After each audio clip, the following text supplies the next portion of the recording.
Well, good afternoon and welcome.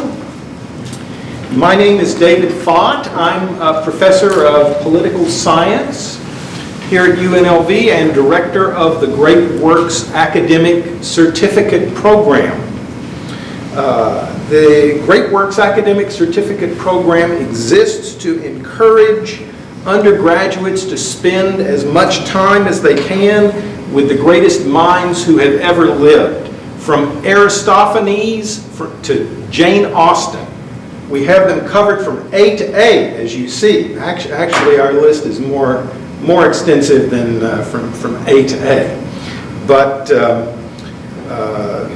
there are works in literature, science, religion, philosophy, politics.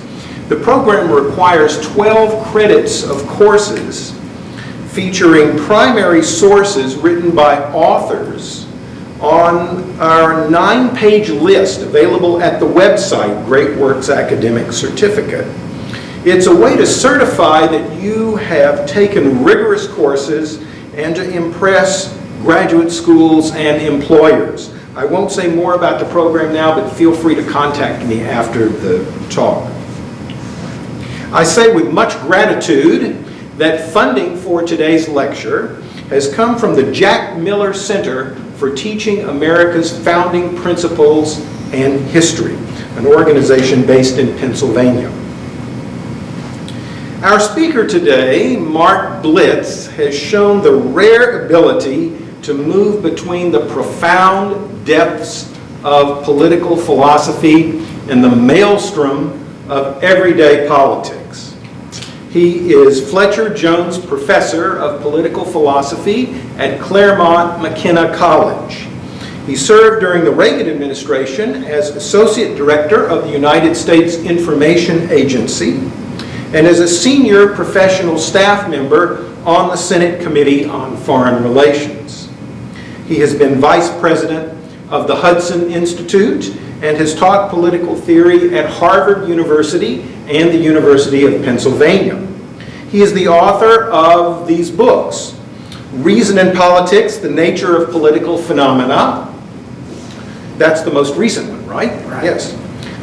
Conserving Liberty, Plato's Political Philosophy, Duty Bound, Responsibility and American Public Life, and Heidegger's Being and Time and the Possibility of Political Philosophy. And he's the co-editor of the book, Educating the Prince. He received his bachelor's and doctoral degrees from Harvard University. Professor Blitz's topic for today is Conserving Liberty, Natural Rights and the Virtue of Responsibility. If you are a student in my class, American Political Thought, please be sure that you sign the piece of paper at the front here on my left before you leave. If you're watching online, welcome. And if you have questions arising during the lecture, please type them into the chat feature. This lecture is being recorded. Now, please join me in welcoming Professor Blitz.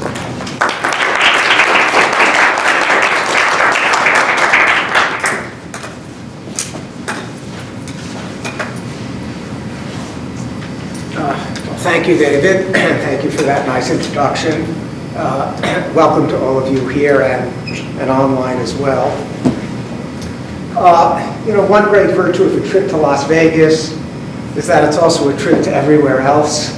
New York, Paris, Egypt, Rome, Venice.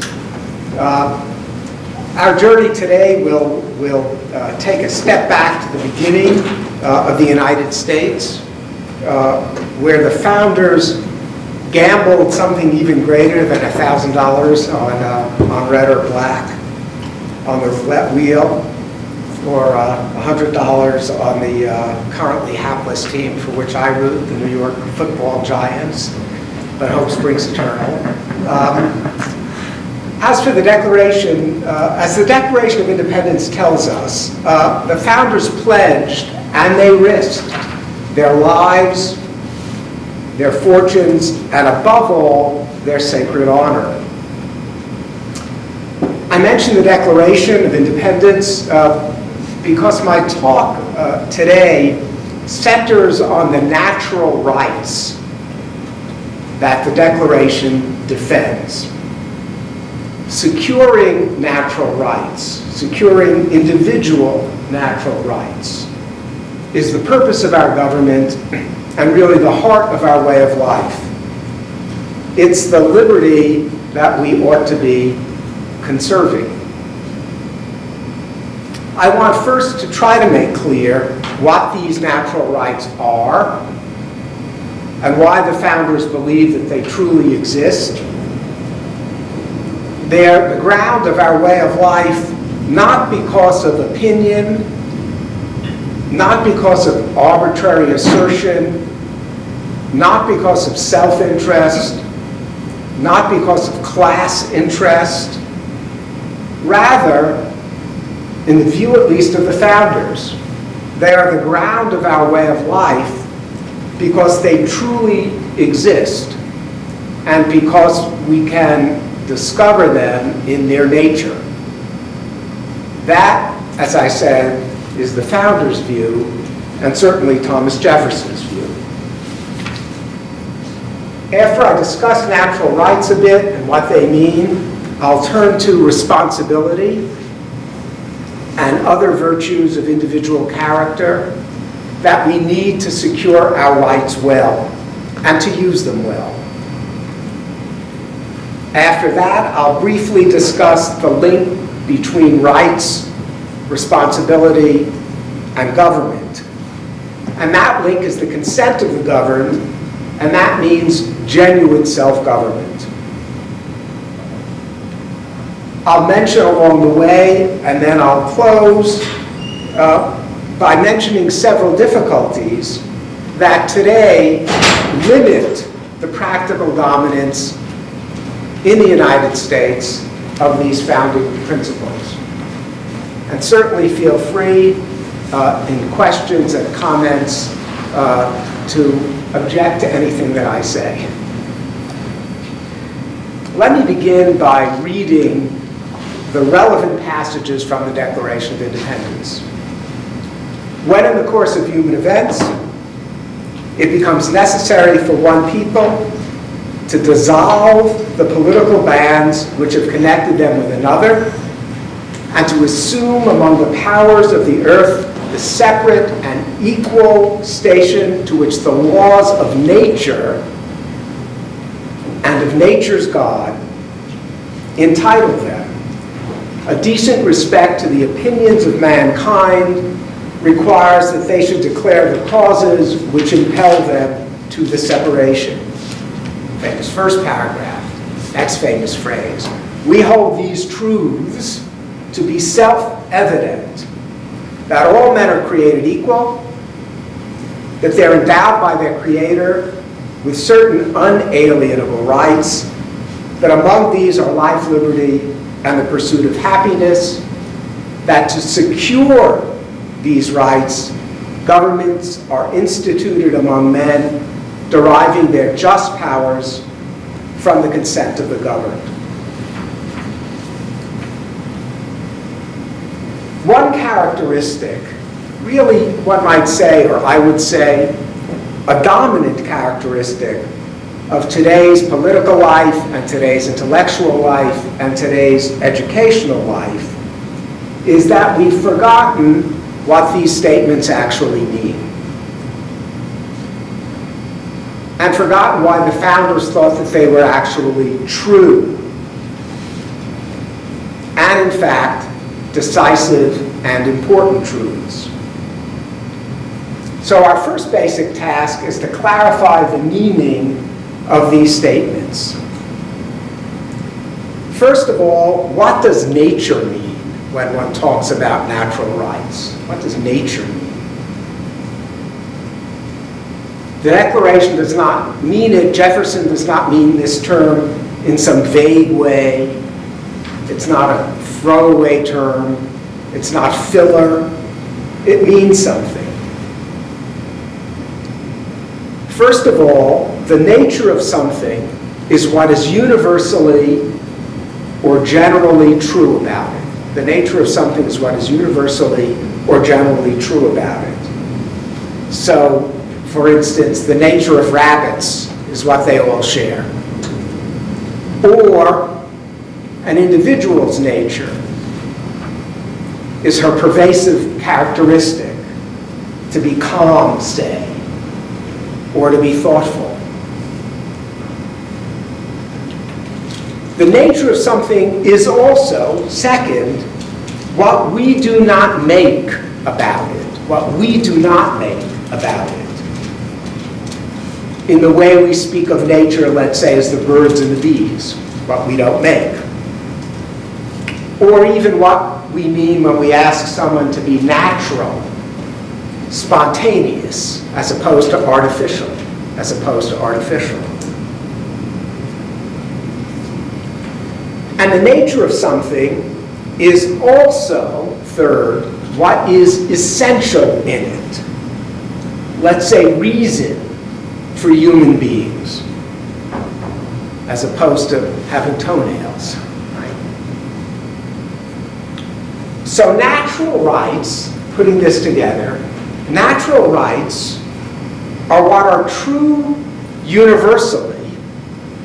Natural rights are what are true universally of all human beings, were not made or created by us, and what are essential to us.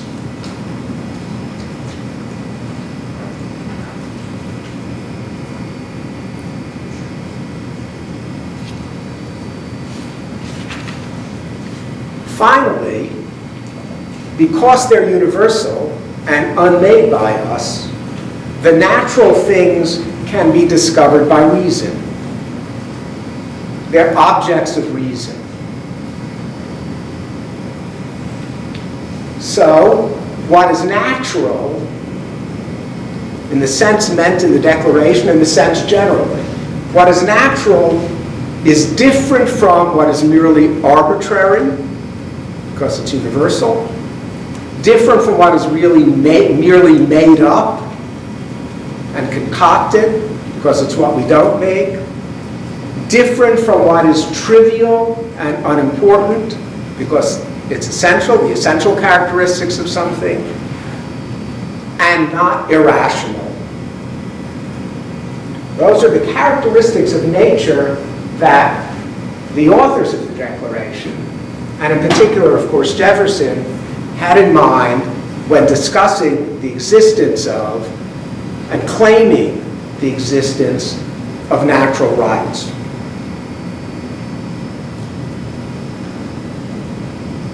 Next, what do rights mean? What do rights mean when we talk of natural rights? A right is a deserved authority to choose, a deserved authority to prefer, a deserved authority to reflect,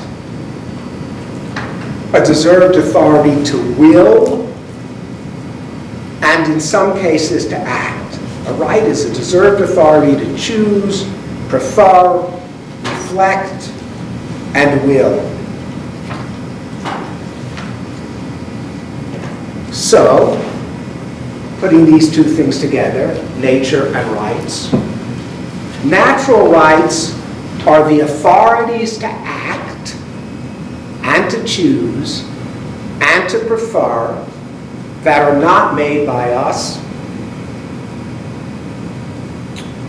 The authorities to act and choose and to prefer that are not made by us, and in the Declaration of Independence's statement, they belong to each and all of us universally. Belong to each and all of us universally. So natural rights have a concrete and specific meaning. The next question is, how do we know, or do we know, that such things exist? How do we know, or do we know, that such things exist? How do we know that natural rights exist? What's the proof? Or what's the evidence? Well, Jefferson's Declaration says self-evidence, right? We hold these truths to be self-evident. So the next question is, what is self-evident? What does self-evidence mean in this discussion, or in the Declaration, or in this claim? First of all, what is self-evident is obvious, right? What is self-evident is obvious.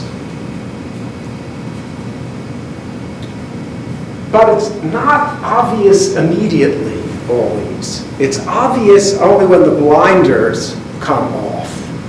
Or it's obvious only when the obfuscations are cleared away. Obvious, but not evident or obvious immediately. Not always, at least. And in fact, at least as Jefferson understands it, the evidence of natural rights is connected to enlightenment, to clearing away obfuscation, to lighting up what's dark.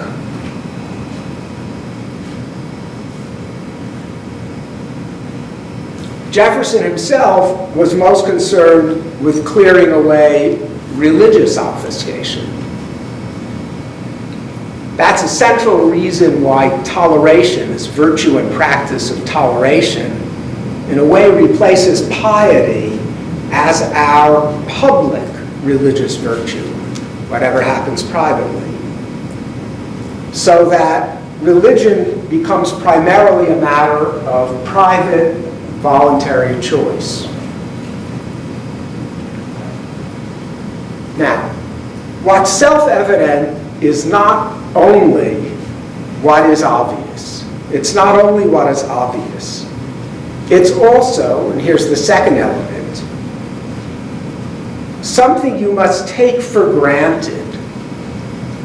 Something you must take for granted or use or employ even when arguing against it. Something you have to take for granted or use or employ even when you're arguing against it. A good example would be the principle of self-contradiction. Hard to argue against it without employing the principle of non-contradiction. Or using speech or reason to argue against the importance of speech or reason.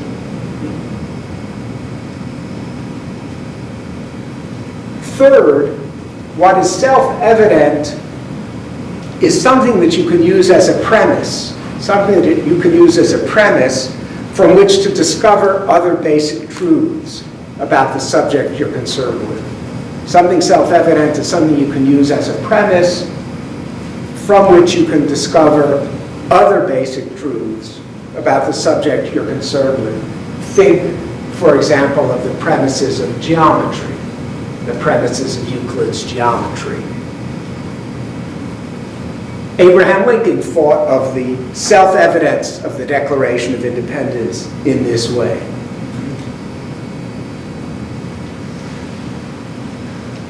So what is self-evident is what is obvious.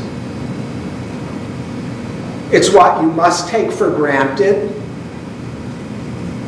And it's what can serve as a premise for understanding more about the thing you're concerned with.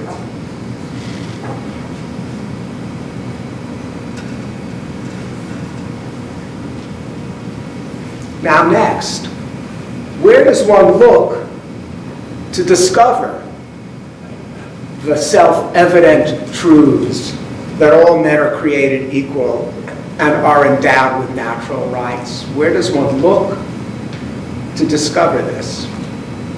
Where can we find these truths? Well, in this particular case, we look at ourselves. We look at ourselves. It's self-evident in still another meaning. We look at ourselves. We look inside ourselves. If you look inside yourself, again, when the obfuscations are cleared away, if you look inside yourself, you see that you have an ability to choose, an ability to reflect, an ability to prefer, an ability to master and direct yourself, all of which can't be taken away. All of which can't be taken away. However much it can be obscured, however much you can't act on it, however much someone else might prevent you from acting on it, there is an ability to choose, to reflect, to will, to master and direct oneself, an ability individually to do this that can't be taken away, however much it can be obscured or limited. And when you look this way, you see no good reason to differentiate yourself, no good reason to differentiate ourselves from other human beings in having this authority. So we discover the self-evident truths of equal natural rights in all of the meaning of nature and rights that I discussed. We discover the self-evident truths of equal natural rights by examining ourselves individually. So, equal natural rights are important truths about human beings that we do not make, truths that cover us all equally, and truths that we can discover by reason.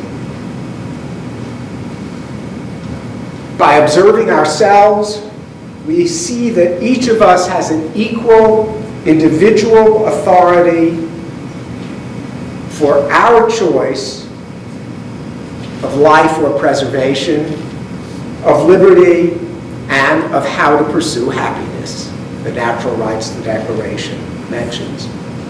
And these rights ultimately, these authorities, these self-authorities, these self-masteries can't be taken away, however much one can try to limit their actual being lived out. These natural rights, these areas of self-direction, then become the essential premise from which we can derive just government. They then become the premise from which we can derive just government. That's, I think, the basis of and the ground of what's behind Jefferson's claims and the claims of the authors generally of the Declaration of Independence about equal natural rights and their self-evident truth. Now, one great element of the importance of equal natural rights is that they're the ground of our commonality among human beings. They're the ground of our commonality as human beings, because each of us has them, because we can discover them self-evidently and reasonably. One great element of the importance of equal natural rights is that they're the basis of our commonality as human beings, not our difference. We can discover them through this common power that we have, reason. And reason is a characteristic, the defining characteristic, that we all share. A second element of the importance of individual rights, of individual natural rights as discussed in the Declaration. A second important element is that they have a natural evidence and truth, this self-evidence I just discussed. They have a natural evidence and truth that all talk of group rights or ethnic rights or identities lacks. They have an immediate and powerful self-evidence that all other bases lack.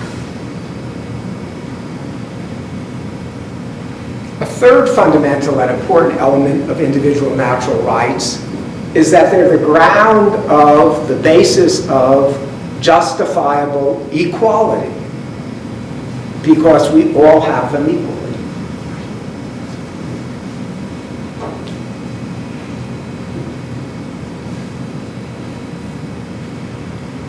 So I would say, obviously feel free to disagree, that of all our contemporary difficulties, in a certain sense, problem number one today, in my view at least, is, as I've indicated, educationally, problem number one is that educationally, politically, and intellectually, we no longer really understand or teach the truth of these equal natural rights and the ground through the Declaration of Independence of our country through them. One can, of course, as I said, dispute these arguments, or one can argue that there are additional natural truths that are politically important, additional ones, let's say unequal skills or talent. But it's important to understand that these statements in the Declaration of Independence, which are really the basis of the country, are, again, not said to be mere opinions, not said to be mere views, not said to be mere interests, but are very plausibly, at least, said to be truths, evident truths.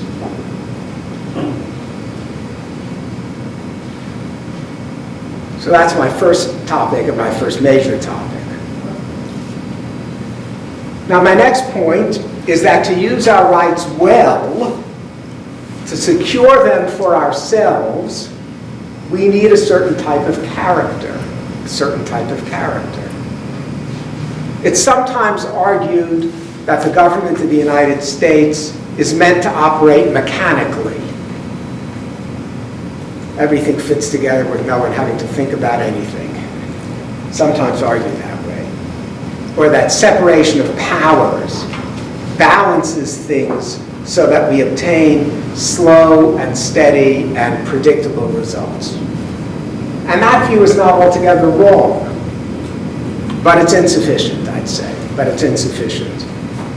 In fact, all decent ways of life, all decent regimes, to use that term, all decent ways of life, all decent regimes, ours included, require a certain kind of individual character if they're to function well. And this character, this human character, this set of virtues, is also decisive in the kind of happiness that a way of life intends to produce. That's a lesson from Plato and Aristotle. There's an important link between the character that a way of life, a regime, intends to bring about and the one it needs to operate well. Now, in our American case, in addition to what one might think of as more egalitarian versions of classic virtues such as courage and moderation and generosity, in addition to that, we also have, I think, some distinctive virtues of character. And these virtues are necessary to serve the founding goal of the country, which, as I said, is to secure and employ the rights I just discussed. The distinctive virtue that I especially want to point out is responsibility. What is responsibility? It's a virtue first pointed out at the time of our founding. You see it occasionally mentioned by George Washington. You see it mentioned in various places in the Federalist Papers. Virtue really first pointed out in that sense at the time of our founding. What is responsibility? Responsible people do their jobs well. They complete their tasks successfully. They take charge. Responsibility is not primarily about guilt or blame. It's about doing what you can to succeed, to be the responsible person. You're responsible in a way primarily to yourself, but also to those for whom you work. Responsibility in this sense as a virtue of character is not about giving excuses or making excuses, and it's not about pretending to accept blame. It's not even about merely having good intentions. Responsibility is not even altruism or self-sacrifice. By being responsible in your job, in your task, you serve yourself as well as others. You serve yourself as well as others. To be responsible, you need discipline. To be responsible, you need carefulness. To be responsible, you need attentiveness. To be responsible, you need self-reliance.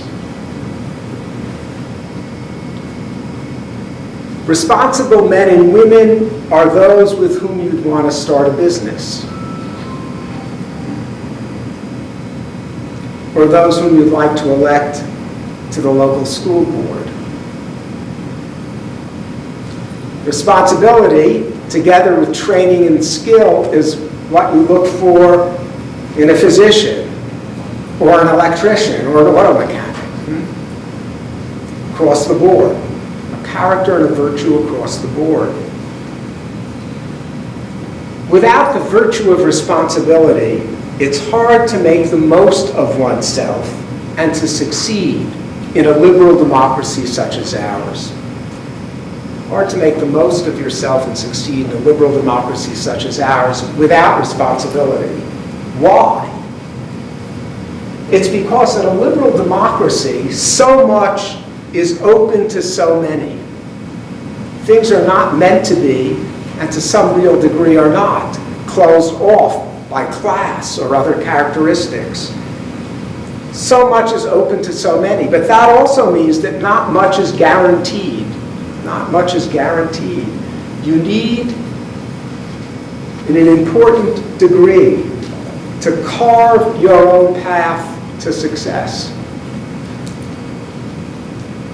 Everyone, in a way, in liberal democracy, needs this virtue of responsibility. This doesn't mean that everyone's responsibility is identical or simply equal. Wider and wider responsibility becomes possible if you take on wider and wider tasks.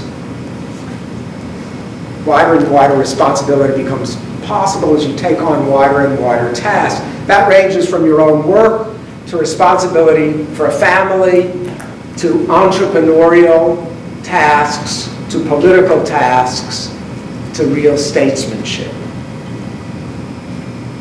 The greater the responsibility that you take, the greater the freedom, because the greater the mastery and self-mastery. The greater responsibility you take, the greater the freedom, because the greater the mastery and self-mastery. Responsibility, as I've just described it, is not as such a classic virtue. It's not one of those named by Aristotle in his great Ethics. It's in a way too egalitarian for that.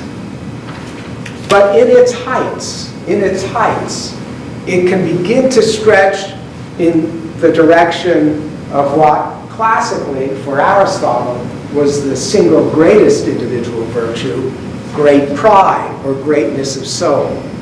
So if you think of Churchill, or if you think of Lincoln, or if you think of Washington, you can begin to see this, the link of the fullest responsibility, having it all rest on you, right?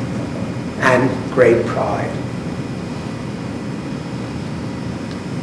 Another of our present difficulties, again, my view, you're free to disagree, of course, in addition to the fading of the teaching of the truth of equal natural rights, another of our present difficulties is that we've forgotten that a certain kind of character is a goal of our liberal democracy, as well as something we need to operate it well.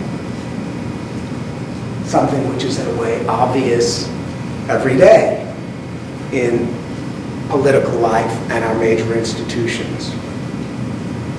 Responsibility decreases as it's less taught, as it's less required. Perhaps decreases as the presence and importance, in a way, of family decreases, in fact, and the presence of government increases.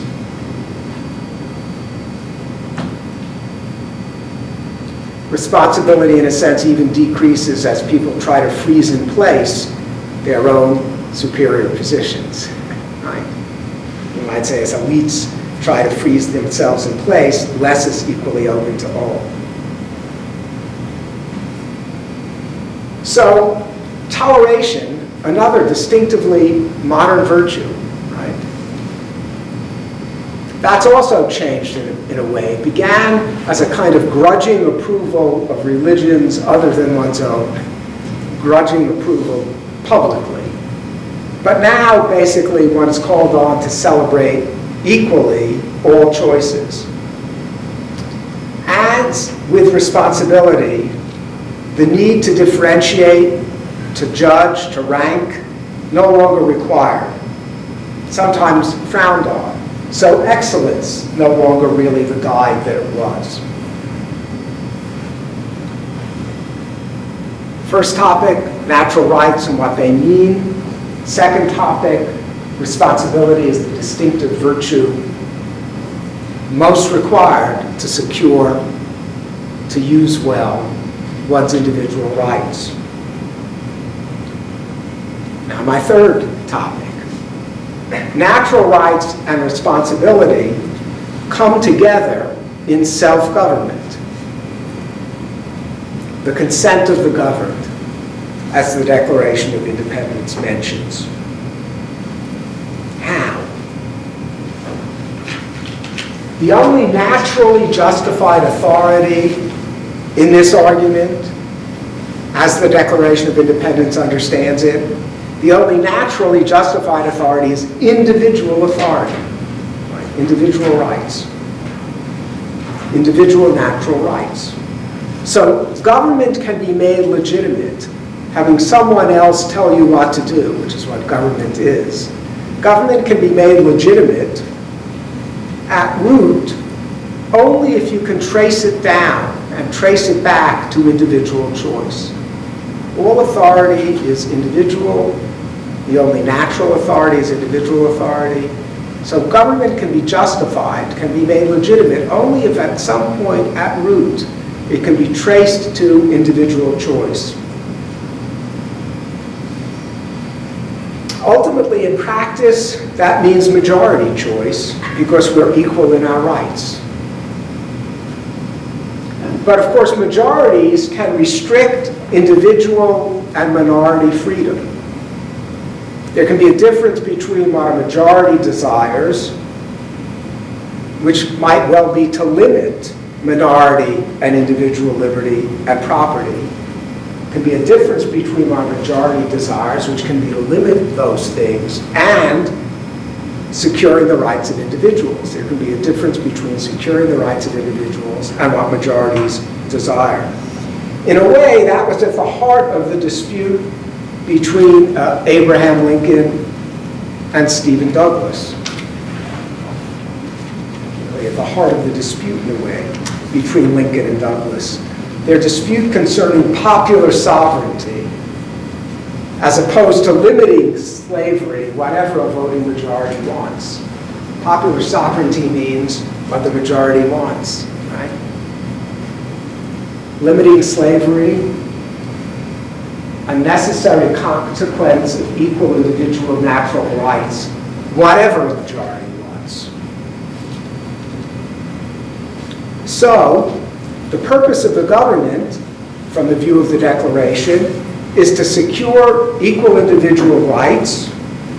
Ultimately, equality is what justifies majority rule. But majority rule can, in practice, sometimes restrict individual rights. That is and has always been an inherent dilemma of liberal democracies such as ours. It is and has always been an inherent dilemma of liberal democracies. For us today, that inherent difficulty isn't resolved, is not resolved by talk of group rights or identity rights. These lack the natural truth and self-evidence of equal individual rights.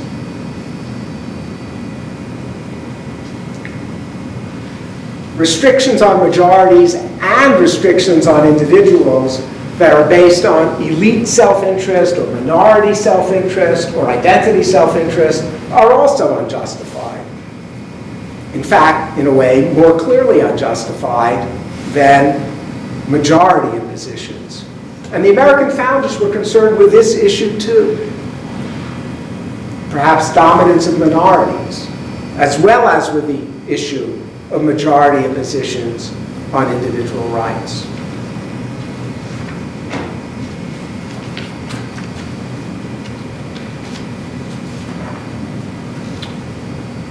Still another current difficulty with contemporary self-government,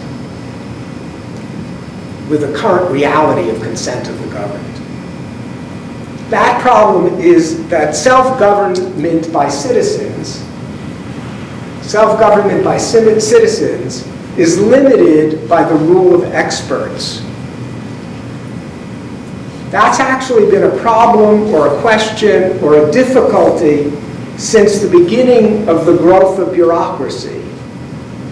Let's say roughly 1900 to pick a date, the beginning of that real growth in the US. You can pick another date if one wants, but that's a convenient date. Self-government by citizens as limited by the rule of experts, a problem today, a difficulty since the beginning of the growth of bureaucracy, even though it might be especially obvious today. One can control this rule by remembering that experts may sometimes know the means to accomplish ends or goals better than others. How to restore health if you're sick, for example. But they don't know the ends themselves. They don't know better than the rest of us the ends or goals themselves. The goals we seek, good character, economic satisfaction, health, understanding, beauty, are known as well by us as by experts, sometimes better. We certainly know as well or better than experts and government bureaucrats how to balance our ends, how much health to risk for how much art or education or wealth, to take an example. And that's the responsibility of each of us, and of course politically of our representatives. Another job that one might say in this list of problems, we might say, of contemporary democracy, that we're too much ignoring or too much giving up. An understanding of better and worse in our own goals and choices is fundamental for limiting the power of experts and of government, and therefore of having actual self-government.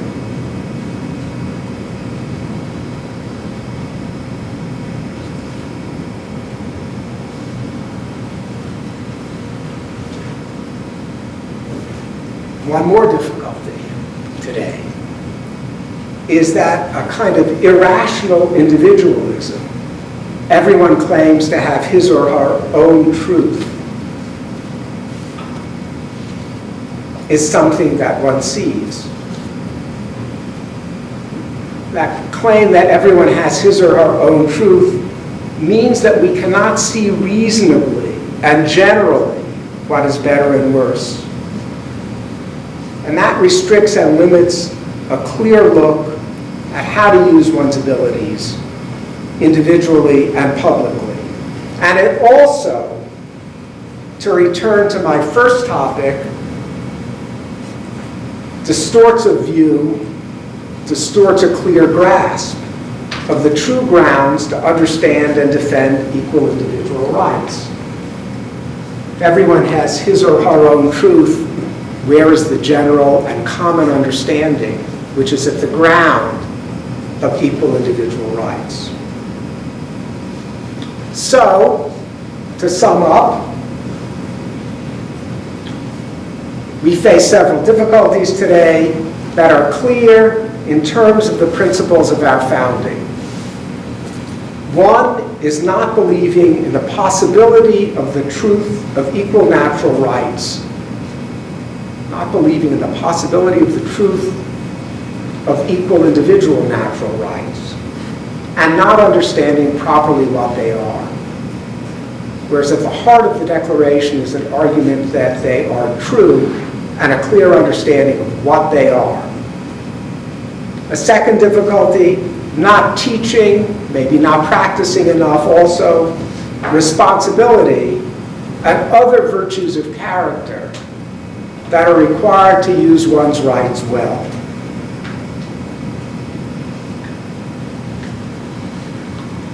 Wrongly balancing equality and liberty, over-reliance on expertise, not believing in the possibility of a reasonable discussion of excellence that might guide how to use one's liberty. But, and I'll conclude with this, that's not to say that there are not several measures that could improve things, and I've indicated some of them. Most of all, first of all, better education about our central principles. What are these principles? I've discussed the most fundamental of them, and why the founders believed them actually to be true. Reverence, in a way, for the character of the individual and the excellence of individuals. And finally, common sense about our ends and goals. So that's what I have to say about conserving liberty, natural rights, and responsibility. Thank you.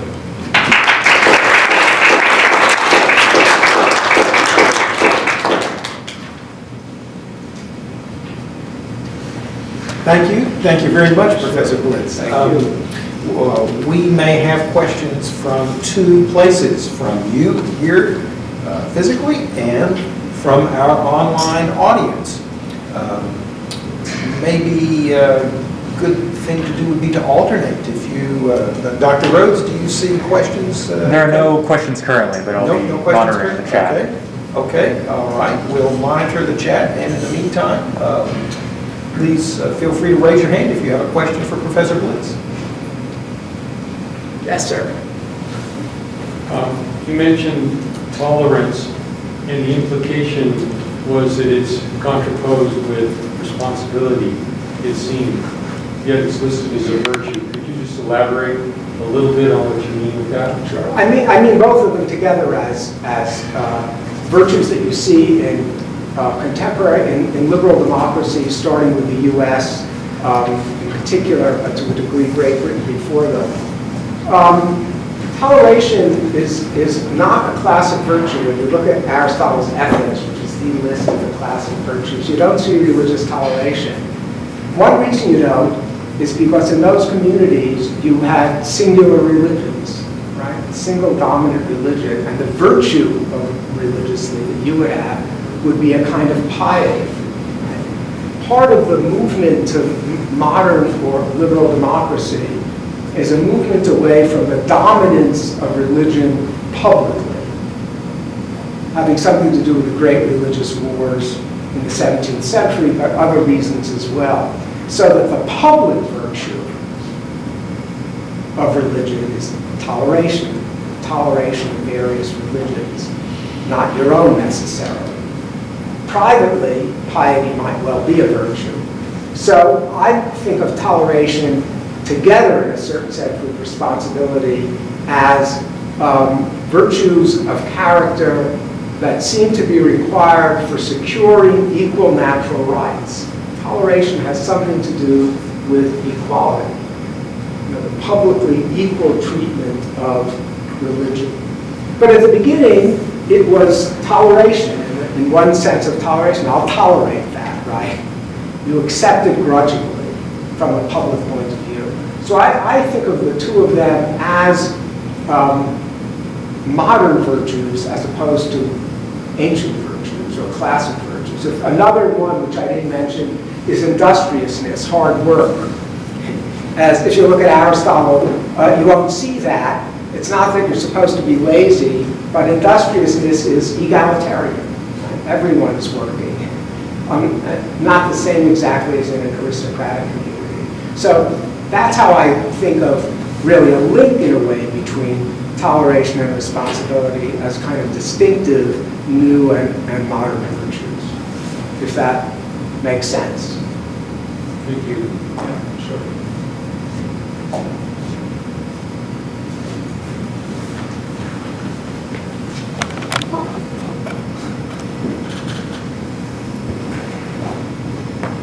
Yes? Question. You mentioned that there is like an absence or there needs to be more of education when it comes to teaching about natural and living rights. When do you think that this education should start? Should it be at the higher education level or should it be middle school, high school, or when could we implement this? Yeah, another good question. It used to be that implicitly you would understand all these things, or they would be implicitly taught from grade school on, really. It wouldn't be obviously kind of an intellectual teaching, but you'd know something about the Declaration of Independence, maybe in, if not grade school, at least in junior high school, everyone used to have to memorize Lincoln's Gettysburg Address, right? Short enough that you could kind of memorize it, but then you would even have some sense of what's in it, right? So I would say that in an implicit way, and in those kinds of ways, it should start early.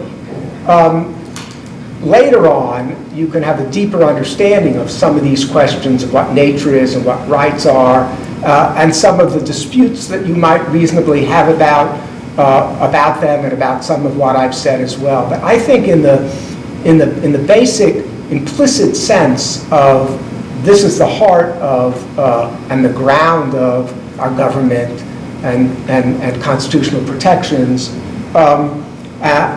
it should start early. And I wouldn't mind it at all if everyone had once more to memorize and declaim Lincoln's Gettysburg Address. Why not? Lincoln, one of the things Lincoln tried to do was to place the country back again on a foundation of the Declaration of Independence. Not so much the Constitution, not that he ignored the Constitution, so that if you think of the beginning of the Gettysburg Address, 1863, 7 years ago, that's 1776, which is the Declaration. So that really is, I think, the heart of things. And I think in this general sense, early on, it's too late, often, if you wait until college for many important matters. It's certainly, let's say, too late to learn virtues of character, right? You have to get an ingrained sense of those virtues of character earlier on. I don't mean by too late, completely too late forever, but it's later than it should be. It's later than it should be. That would be my view of that. Thank you.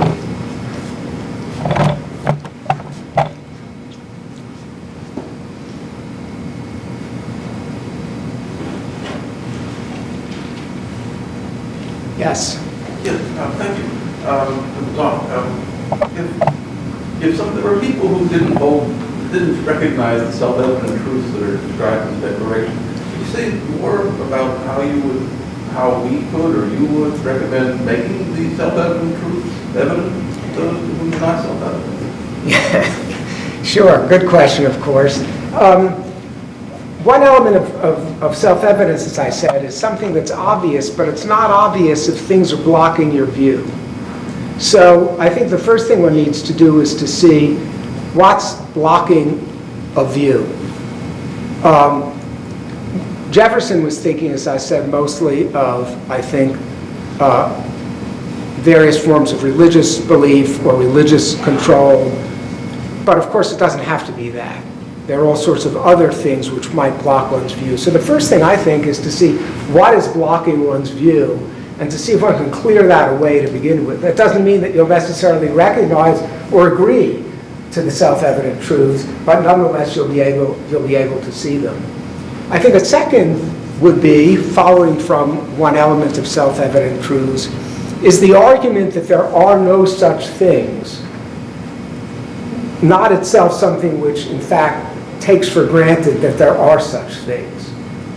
Individual choice, individual reflection, individual decision. And I think that's a second thing to try to make clear. Is something actually being taken for granted? And then the third would be to say, well, having done that, where are these things? Where do you see them? Where do you recognize them? My argument is that actually they come by looking, in a way, at the individual self. And there you simply have to ask people to do that. And now, as a fourth thing then, something I, of course, didn't discuss, then one would deal with all of the various arguments after all that happens, that these things don't exist. Or maybe, I think, more fundamentally, that the self-evident natural truths of individual rights are true, but they're not the only natural truths or the only important truths. So, that's how I would go about it. Whether that would succeed or not, of course, that's another matter.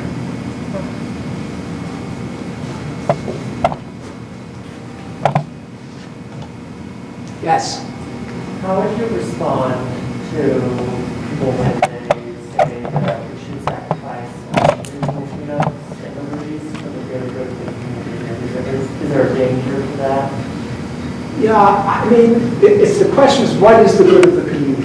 And if the community is ultimately one whose purpose is to secure and protect individual rights, then the question is, how much is necessary to do publicly in order to secure those things privately and individually?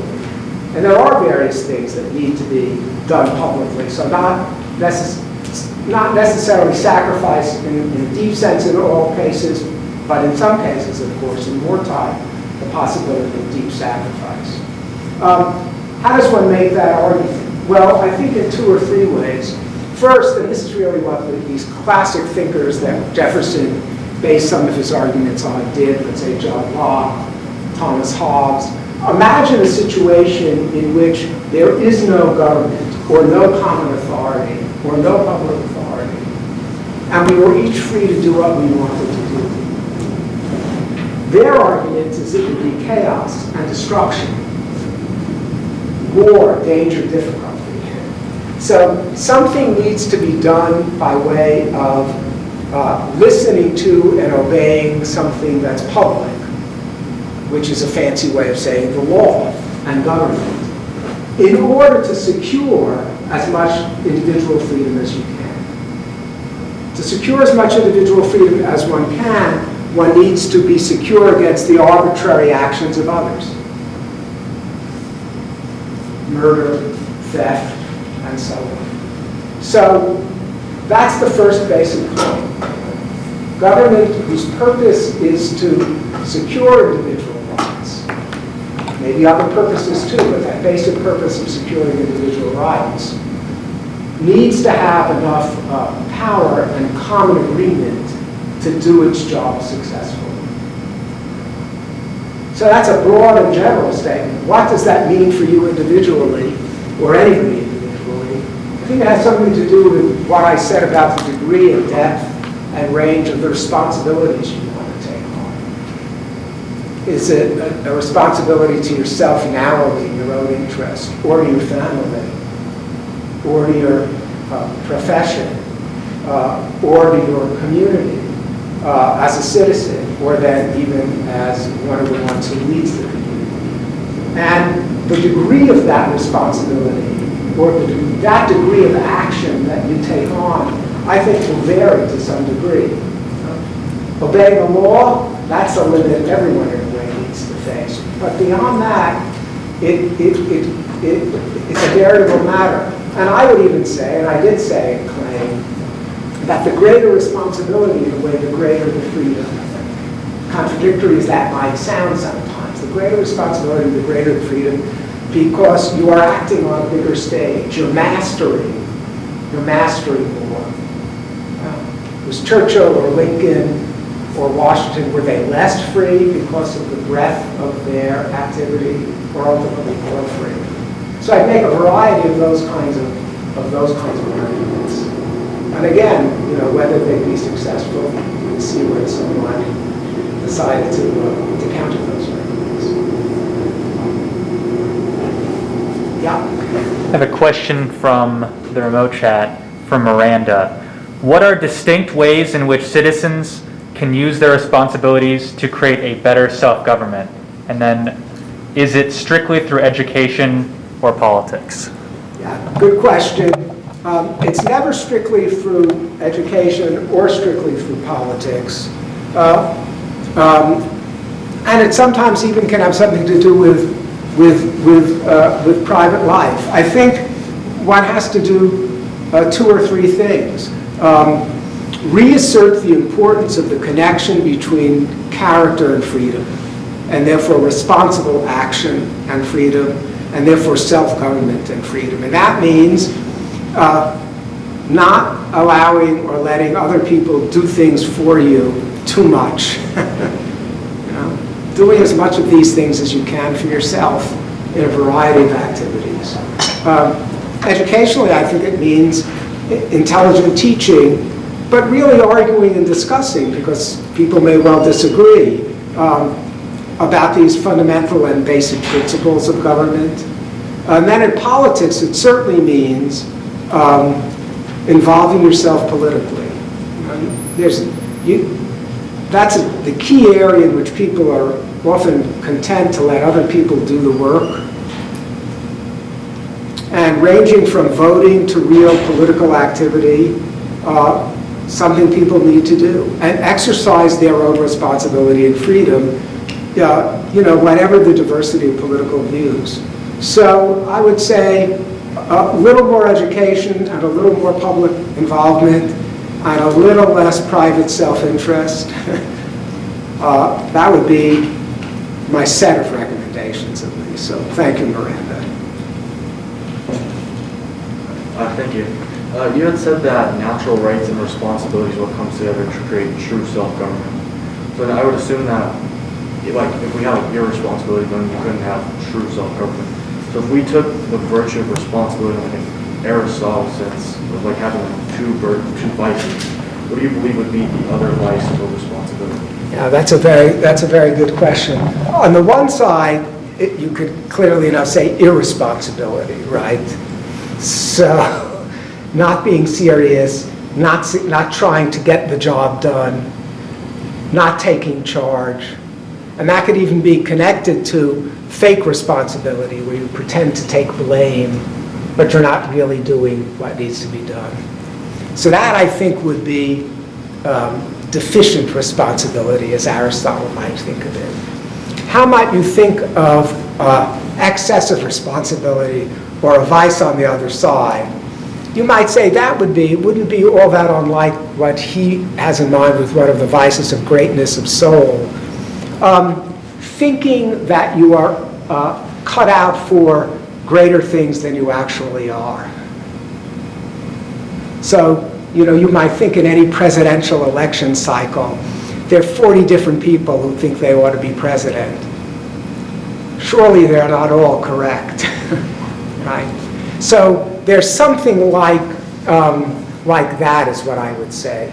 I would say maybe that's less of a problem than irresponsibility in the ways that I mentioned it. But that would, I think, would be what you might call the vice on the other side, the vice of excess, one might say. But again, responsibility has some links to this great pride or greatness of soul, but it's more egalitarian than you see in Aristotle, because in Aristotle, in the politics and the ethics, not everything is really open to everyone. And that's really at the heart of what calls on responsibility for us. But those, I think, would be maybe a way of talking about the two vices. So thanks.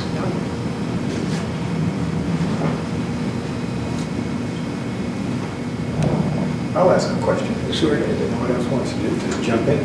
One obstacle to teaching the truth of natural rights might be said to be excessive reliance on science. The view that science gives us objective facts, values are merely subjective, natural rights are values, therefore they can't be truths. And another obstacle might be neglect of science, or disdain for science, the view that there are no objective facts, there are only values. Which of those would you say is the greater obstacle? Well, they're both real obstacles.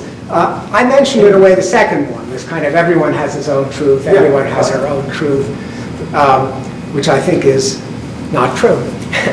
And it's clearly not true when you just think about all the things that you believe are true and that are fundamentally matters of agreement.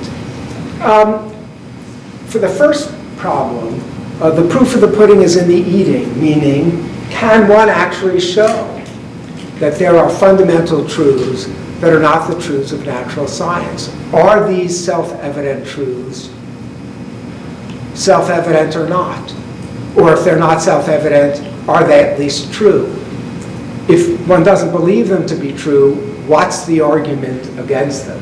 So rather than this kind of general sense that people might have that you could never say anything true about the things you call values, show me the thing concretely and let's argue it out.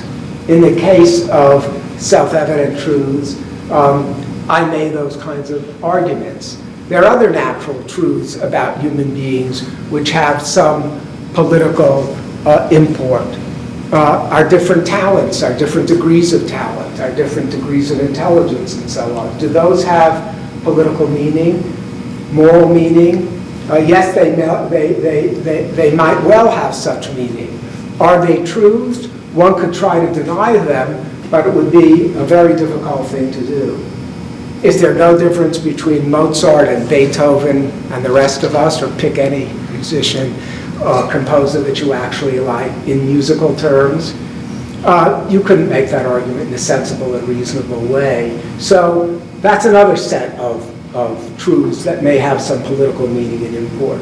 But my view would be that one basically needs to argue those questions out piece by piece. One could give fancier general arguments, and I've given some fancier general arguments in various things I've written. But in a concrete discussion, if one is actually trying to show that there's some ground from which one would build up a decent community, or some ground from which you would build up your own life and your own choices, I think one would do it more directly. One more word to say. If you generally believe that there's nothing reasonable to say about matters of good and bad, right and wrong, value, non-value, I've hardly ever come across anyone who really believes that individually for themselves. How should they live their lives? What choices should they make? What should their careers be? How active should they be politically? What will their family life look like? Does anybody actually say, well, it's a complete matter of arbitrariness. Whatever happens, happens. I'll flip a coin. Maybe I won't even flip a coin. who actually conducts their own lives that way? There may be an exception to my general statement, but it would be a pretty rare exception. The question then is, what is the understanding that you have, which you're attempting to allow to guide you? There's an important statement in Plato's Republic. Everyone seeks what they believe to be good. The question then is, what is actually good?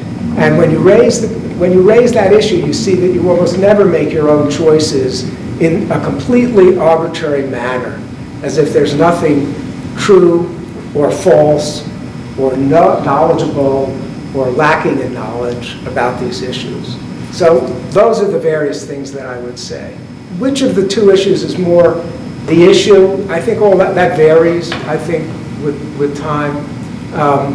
Today, the newest version is the second version, no objective truth whatsoever. But no one really ever believes that either. You look both ways before you cross the street. You don't actually believe it's arbitrary. So, again, all these things I think are best argued out individually when you actually come across concrete arguments that people are making.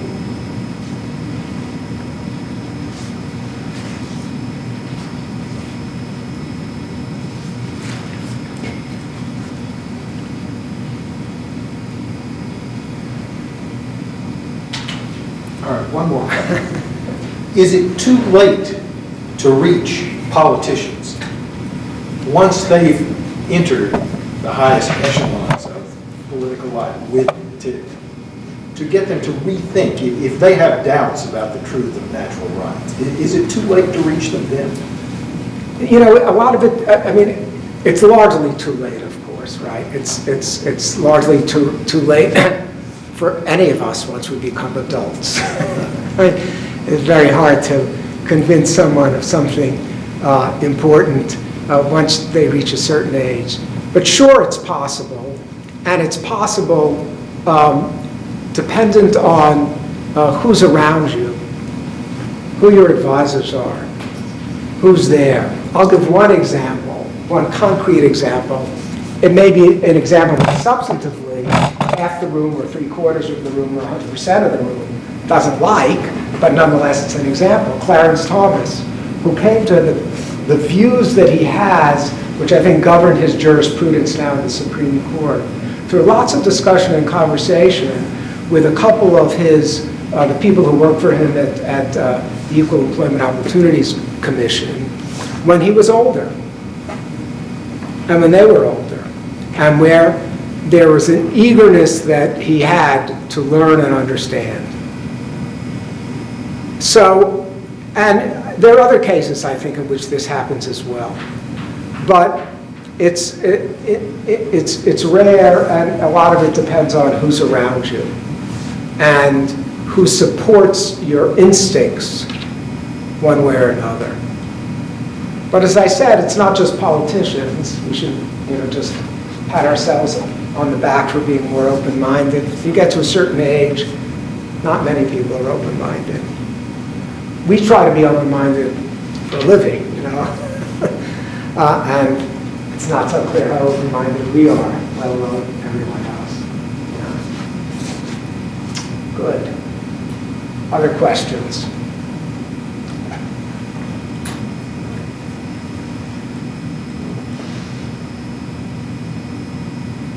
Okay. Thank you. Thank you. Professor Blitz.